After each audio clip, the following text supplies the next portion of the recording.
اعوذ باللہ من الشیطان الرجیم، بسم اللہ الرحمن الرحیم۔ پشتون قوم کی تاریخ بہت پرانی ہے۔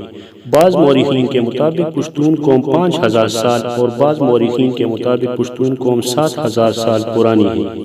بعض مورخین کے مطابق پشتون قوم آریائی یونانی نسل سے ہے اور بعض مورخین کے مطابق بنی اسرائیل کے گمشدہ قبائل سے ہے۔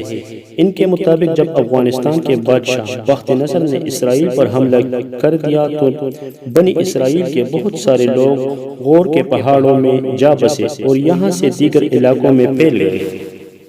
حضرت یعقوب علیہ السلام کا عبرانی لقب اسرائیل تھا، لہٰذا حضرت یعقوب علیہ السلام کے اولاد بنی اسرائیل کہلاتی ہے۔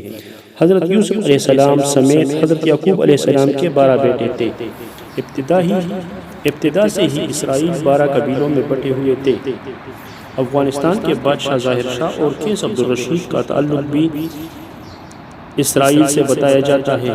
پشتون قوم کے سردار قیس عبدالرشید اپنے خاندان کے ساتھ حضرت محمد صلی اللہ علیہ وآلہ وسلم کی خدمت میں حاضر ہوئے اور حضرت محمد صلی اللہ علیہ وآلہ وسلم کے ہاتھ پر بیعت کر کے مسلمان ہو گئے۔ اس لیے دنیا میں جہاں بھی پشتون ہوں گے وہ مسلمان ہوں گے۔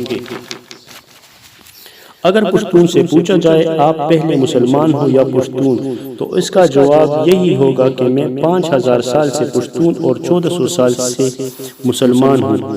دوستو، افغان قوم کو پٹھان کیوں کہا جاتا ہے؟ کفار نے جب مکہ پر حملہ کر دیا تو حضور کریم صلی اللہ علیہ وآلہ وسلم نے خالد بن ولید کو حکم دیا کہ جاؤ افغانیوں کو جہاد کے لیے بلاؤ۔ خالد بن ولید خود افغانستان چلے آئے اور افغان سردار قیس عبدالرشید کو حضور کریم صلی اللہ علیہ وآلہ وسلم کا پیغام ارسال کیا۔ قیس عبدالرشید کی قیادت میں ایک لشکر مکہ مکرمہ پہنچا اور بہت بہادری سے لڑے اور کفار کو شکست دی۔ شام کو اصحاب کرام نے حضور کریم صلی اللہ علیہ وآلہ وسلم کو خوشخبری دی کہ افغان لشکر کے آتے ہی کفار کا قتل عام شروع کر دیا اور تمام کفار کا خاتمہ کر دیا۔ مکہ مکرمہ کو افغانیوں نے فتح کر دیا۔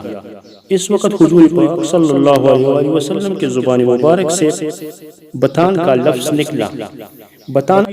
بتان عربی زبان کا لفظ ہے جس کے معنی سخت لکڑی جو سمندری جہازوں میں لگائی جاتی ہے، جسے سمندری پانی بھی کمزور نہیں کر سکتی۔ یہ لفظ برصغیر پہنچا تو پٹھان ہو گیا۔